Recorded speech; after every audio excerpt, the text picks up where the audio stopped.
Olá, seguidores da RDK Comunicações e a todos que estão nos assistindo e prestigiando para mais um programa Turismo com Renata Presser.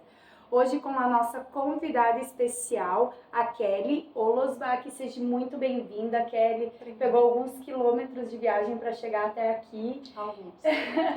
E a gente está muito feliz em estar te recebendo no dia de hoje. Lembrando que o nosso programa está em todas as plataformas digitais, Facebook, YouTube, TikTok. E não deixe de curtir, compartilhar. Aliás, o programa é feito e pensado para você, nosso espectador.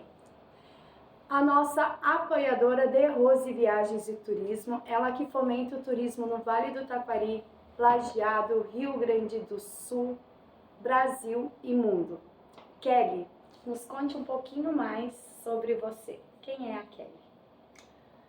Bom, primeiramente, boa tarde a todos que estão nos assistindo, estão nos ouvindo. É um imenso prazer. Eu recebi com muito amor esse desafio de estar aqui hoje em Lajeado, né? Eu venho de Pelotas e aceitei o desafio porque a vida, o movimento é feito disso, né? Dos desafios que a gente se dispõe a fazer para poder crescer e expandir. Então, eu sou Kelly Olosbach, eu sou terapeuta sistêmica, eu sou proprietária do espaço Arcanjo Miguel, lá em Pelotas, um espaço coworking, onde a gente trabalha com terapias integrativas, terapias holísticas, e o intuito e o propósito disso tudo é o quê? Ajudar o ser humano mentalmente, emocionalmente, espiritualmente, olhando para ele como um todo. E o desafio que tu me propôs aqui foi de trazer todas essas condições, esse tipo de ajuda, né, para o nosso propósito que vai ser lançado hoje com muito amor, e eu estou muito feliz de fazer parte desse projeto, muito feliz. Kelly, eu sempre digo que a gente nasce, né, e com o nosso nascimento a gente vem com um propósito de vida, que é a nossa evolução. E na minha vida sempre o turismo esteve muito presente, inclusive na minha adolescência, o fato de querer desbravar o mundo, enfim. Só que isso fala muito mais sobre o nosso interno do que realmente. Como é que tu vê isso dentro do turismo, Kelly? Então, o turismo ele é um lugar que ele nos leva para lugares desconhecidos.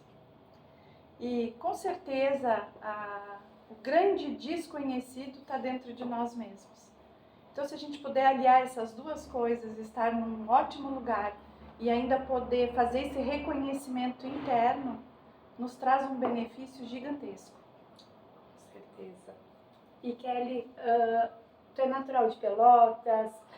Como é que foi antes de ser terapeuta? O que tu pensaste em seguir? Tu pensou em seguir profissionalmente hoje essa tua atividade profissional? Ou como foi que chegaste Na verdade, eu sou de Santa Vitória do Palmar, quase na divisa com o Chuí, lá na pontinha do estado. E eu morei lá até os meus 18 anos. E aí, a partir dessa data, eu vim para Pelotas, porque na minha cidade não tinha o recurso do estudo, né? E Pelotas é uma cidade universitária. E aí eu vim para Pelotas, casei, tive filho, estudei, sim, né? Mas entrei na área, vamos dizer, na área da saúde como massoterapeuta, e durante 23 anos fiquei como massoterapeuta e amava o que eu fazia. E a massoterapia foi o que me trouxe essa questão do autoconhecimento, porque as pessoas deitavam ali na minha maca para relaxar o corpo, mas a mente delas fervia, o coração fervia. Então eu pensei, eu vou procurar um recurso para que eu possa ajudar mais essas pessoas, né? Porque já me fazia bem tratar do corpo, mas eu precisava de conhecimento para tratar do coração e da alma. Então, eu fui buscar cursos que pudessem me profissionalizar nisso, e para minha surpresa, esses cursos não foram para ajudar essas pessoas, foram para olhar para as minhas próprias dores. E aí eu entrei realmente nesse caminho do autoconhecimento, botando em prática tudo aquilo que eu aprendia nos cursos, para então depois poder experimentar com as pessoas. E isso foi crescendo, crescendo. Hoje eu sou psicanalista, espiritualista, eu sou apômetra, consteladora familiar, Trabalho com Reiki, sou reikiana, que foi a minha primeira ferramenta, assim, que eu me apaixonei quando eu comecei a entender o que era energia e o que era esse contexto interno, que a gente faz parte desse todo maior, que a gente não é só um corpo físico, né? Então, durante essa trajetória toda, hoje eu atendo pessoas com terapias breves, eu não quero que elas fiquem comigo 1 ano, 2 anos, 3 anos. Não, eu vou pontualmente no ponto, a gente olha para aquilo que está doendo. As pessoas estão perdidas. Elas estão buscando fora aquilo que está aqui dentro. E a gente precisa aprender a olhar para dentro e entender o quê? Que nós, enquanto seres humanos, temos que fazer por nós, que ninguém vai fazer, que é responsabilidade nossa. Então, fazer esse movimento, trazer esse poder pessoal que a gente vai perdendo ao longo da infância, da adolescência, né? De todas as dores que a gente vai carregando, é libertador. Eu te digo porque eu faço esse processo comigo diariamente.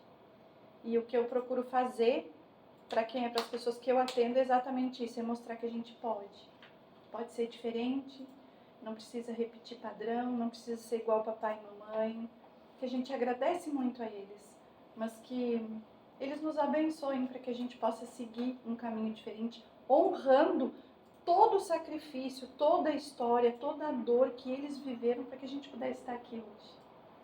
Com certeza, esse olhar que tu disse que tudo que a gente necessita está aqui dentro da gente. A gente carrega junto e a gente busca tanto o fora, o achar as coisas que, às vezes materiais, através de viagens, através dos outros principalmente. E a gente sempre fala, tudo que a gente vê no outro é o nosso reflexo, né? É aquilo que está dentro da gente. E a gente vinha conversando sobre isso também nos bastidores, não é? Sim, exatamente. Todos os desafios que a gente tem na nossa vida, eles vêm como um aprendizado. Mas eu preciso aprender a olhar para isso como um aprendizado. Porque num primeiro momento, qualquer coisa que dá errada na vida da gente, ou qualquer situação, a gente tem a tendência de culpar o outro. Mas o outro, ele só veio para nos mostrar qual é o nosso processo e o que nós precisamos olhar para que isso simplesmente termine. É um processo muito grande, lento, cada um tem seu tempo. Mas assim, quando eu busco no externo, eu não reconheço o que eu tenho. E quando eu resolvo buscar lá fora tudo aquilo que me falta, é porque eu não sei me dar. Então, a completude do ser humano, ela está em ele entender da forma que ele pensa, da forma que ele sente e o que ele atrai para a vida dele. Quando a gente entende isso, a gente consegue ter um contexto de leveza, de dizer, tá bom, se o fulano está pensando assim, ele está pensando assim. Isso não é uma verdade sobre mim. Eu preciso encontrar o que é verdade para mim, quais são os meus valores, né? O que eu entendo por ser feliz, porque felicidade para mim pode ser uma coisa e para ti pode ser outra. E a gente precisa respeitar, a gente vive em comunidade e a gente precisa se respeitar. E não apontar o dedo, né? Eu sempre digo que quando tu aponta o dedo, tem 1, 2, 3, 4 que está virado para ti. E a gente não consegue olhar para isso. E uma coisa que eu acho fantástica, né? Que as pessoas hoje falam muito, que é...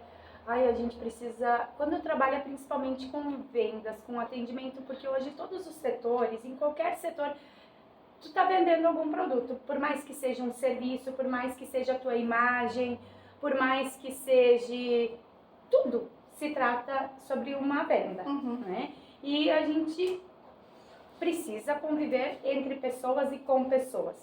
E todo ser humano é único, né? E cada ser tem a sua individualidade, as suas características, mas de certa forma as pessoas se conectam. E a grande dificuldade que eu ouço as pessoas falarem que está cada vez mais difícil as pessoas conseguirem lidar entre pessoas ou entender o outro, a dificuldade de relacionamento hoje. Então, essa dificuldade vem quando eu acredito que eu olho para o outro e acredito que ele está certo ou está errado. Julgamento. Quando eu faço uma análise, quando eu dentro de mim percebo uma situação, eu só olho, e eu não digo o que é certo e o que é errado nessa situação, eu não estou julgando, eu estou analisando. Agora, se eu olhar para a situação e disser assim, eu acho que isso está errado, eu estou no julgamento.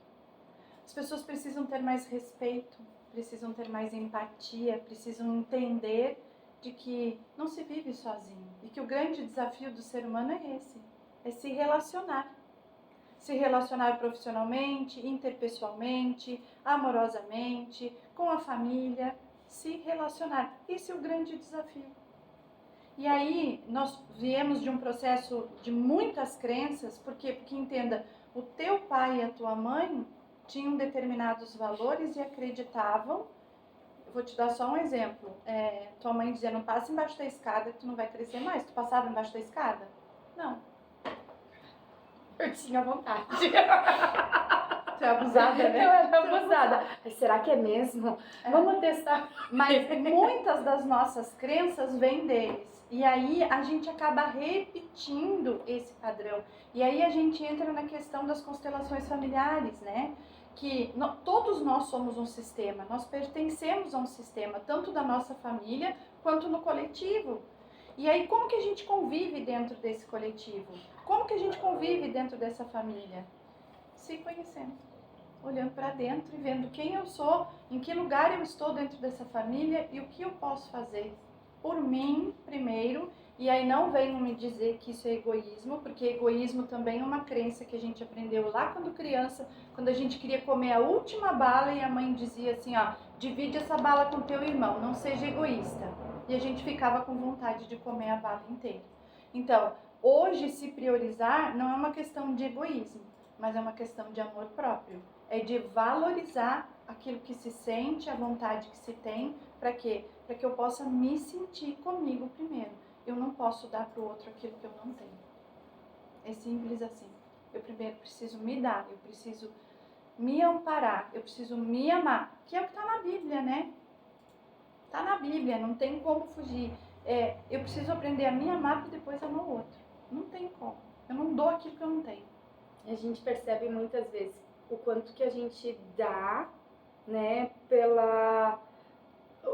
O sim para o outro, né, e o não para nós mesmos, pelo fato de agradar muitas vezes, ou ser aceito, ou de certa forma as pessoas, a gente acaba nos anulando as nossas vontades em prol de um aceite do outro, ou a gente acha que o outro vai valorizar esse aceite, a questão também.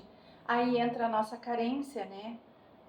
E aí vem todas as questões que a gente trabalha nas terapias, que é, eu não fui suficiente para o meu pai e para minha mãe, eu não fui vista, por mais que eu fizesse, minha mãe nunca dizia que estava bom, sempre tinha uma coisa mais, ficou mal isso aqui, tu não faz nada direito, são as coisas que a gente ouve, as crenças que a gente ouve, e aí a gente aprende que o outro vem em primeiro lugar, e que se eu não atender a necessidade do outro, quem vou ser eu?